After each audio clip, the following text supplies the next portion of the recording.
दाखिल अब क्या कैसा क्षेत्र में, क्योंकि दोबारा उपचुनाव के बाद आ रही है जी, पूरी मजबूती के साथ आ रही हूँ इस बार, पूरी तैयारी के साथ आ रही हूँ। पिछली बार कम तैयारी थी क्या? जी, पिछली बार तैयारी नहीं थी। तो किस मुद्दे को लेके जा रही हैं अपने क्षेत्र में, क्योंकि क्या बता रही हैं लोगों को, किस आधार पे लोग आपको चुने, भाजपा को चुने? देखिए, पिछली बार उपचुनाव में एक तो कम मौका मिला और जनता से रूबरू भी नहीं हुई, बहुत सी परिस्थितियां नहीं मालूम थी। लेकिन इस बार जो है विकट चुनाव, अगर कहें हारने के बाद निरंतर फील्ड में रही आई, प्रतिदिन का प्रवास बनाया, लोगों के बीच रही और हर चीज़ की बारीकी से जांच पड़ताल की, कामों को देखा और देखते हुए हमारी विधायक जो निर्वाचित हुई थी उनके गतिविधियों को देखा, उनके कामों को देखा, तो उससे नाखुश होकर जनता ने जो निर्णय लिया था उस पर कहीं ना कहीं पश्चाताप है।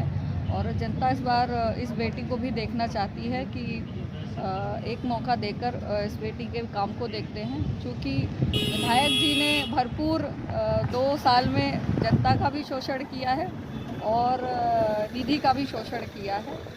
कई लोग आपकी पार्टी की इस्तीफा दे दिया, रानी बागरी जी ने, पुष्पराज बागरी जी ने, कैसे इनको मनाएंगी, कैसे करेंगी? जी, एक तो ये देखिए उनका व्यक्तिगत निर्णय है और नाराज़गी नहीं है, मैं सभी से मिल के आई हूँ और सबने अपनी अपनी सहमति दी है सहयोग करने की।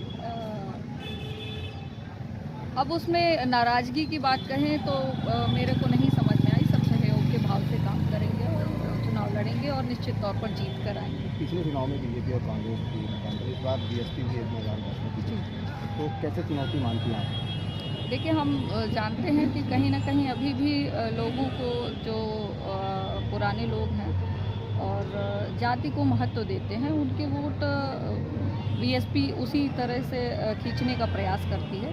उपचुनाव में बीएसपी नहीं थी तो वो वोट बैंक शिफ्ट हुआ था हमारा कांग्रेस की तरफ। इस बार त्रिकोणीय मुकाबला है, सभी अपने अपने तरफ से प्रयासरत हैं कि चुनाव जीते और सबकी अपनी अपनी कार्यशैली है। विधायक जी का देखा हुआ कार्यकाल है लोगों का, और अभी जो बहुजन से बीएसपी से लड़ रहे हैं वो नए हैं, जनता के बीच उनकी इतनी रूबरू नहीं रहे हैं, ना जनता के बीच रहे हैं। आज 1 महीने 2 महीने से उनका प्रवास चालू हुआ है और मैं निरंतर चुनाव के बाद, उपचुनाव के बाद क्षेत्र में बनी रही हूँ। कहीं ना कहीं क्षेत्र की जनता इस चीज़ को महसूस की है और